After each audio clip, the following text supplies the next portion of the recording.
Le mystère des dinosaures à plumes. Vous saviez que les dinosaures avaient des plumes? N'importe quoi, ils avaient des écailles.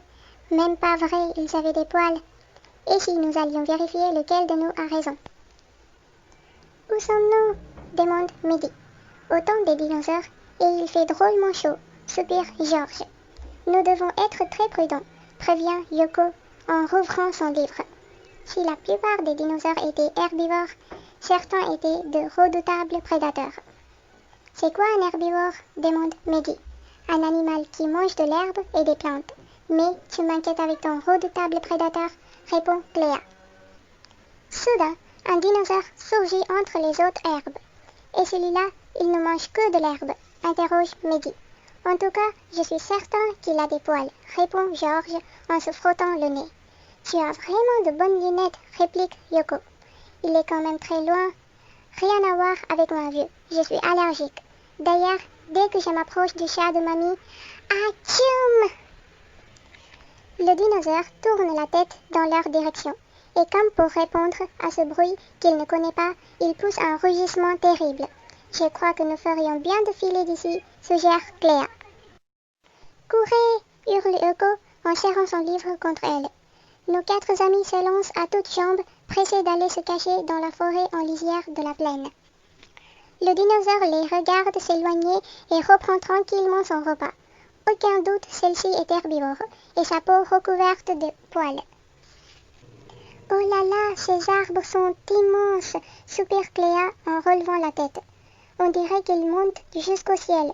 Tout est gigantesque ici, répond Mehdi. J'espère qu'il n'y avait pas de moustiques à cette époque, sinon il devait avoir la taille d'un avion. Et bonjour la piqûre. Chut, ordonne Georges, j'ai entendu un drôle de bruit. Drôle comment? Demande Mehdi sur ses gardes. Yoko avance prudemment dans la forêt. Georges ne s'était pas trompé, il aussi perçoit un cri. Un animal est peut-être blessé et a besoin de nous, dit-elle. Ou c'est peut-être le cri d'un monstre qui a faim, plaisante Mehdi.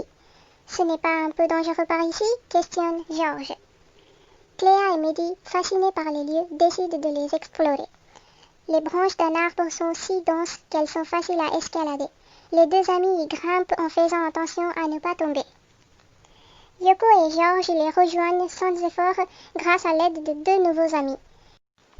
Que c'est beau, s'exclame-t-il encore. Sur la berge, une créature bleue bat des ailes. C'est étrange, elle n'arrive pas à s'envoler, remarque Cléa. Elle a peut-être un problème, suggère Mehdi. Nos amis retournent sur la terre ferme. Ils ont une mission à accomplir. Aidés par d'autres animaux, ils traversent la forêt. Plus ils se rapprochent du lac et plus les cris se font perçants. Le voilà, notre monstre, et il n'a pas l'air bien méchant, dit Cléa. Regardez, sa patte est coincée sous un petit rocher. Allons le libérer, propose Georges. Et tandis que Yoko et Mehdi rassurent la créature apeurée, Georges et Cléa soulèvent le caillou qui la retenait prisonnière. Aussitôt libéré, l'étrange oiseau s'enfuit en courant. À quoi lui sert d'avoir des ailes s'il ne vole pas? C'est un microraptor, aussi beau que celui que j'avais vu dans le livre, explique Yoko. Ce petit dinosaure a bien des plumes, mais il ne vole pas. Mission accomplie, s'exclame-t-elle, très fière d'avoir prouvé à ses amis qu'elle ne s'était pas trompée.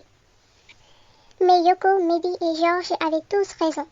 Il existait bien des dinosaures à plumes, à poils et à écailles. Pas très bien élevé, ton microraptor, proteste Georges. Nous lui avons sauvé la vie et il ne nous a même pas dit merci. Il vaudrait mieux retourner à notre époque avant qu'il ne fasse nuit, suggère Cléa. Nos amis joignent leurs mains et prononcent la phrase magique.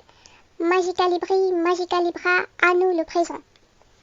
Le tourbillon d'étoiles les reconduit chez eux. Avant qu'ils se séparent, Yoko sort une magnifique plume bleue de sa poche et la range dans le petit coffre que nos amis ont caché dans le tronc de tilleul. Voilà un souvenir qui nous rappellera le temps des dinosaures.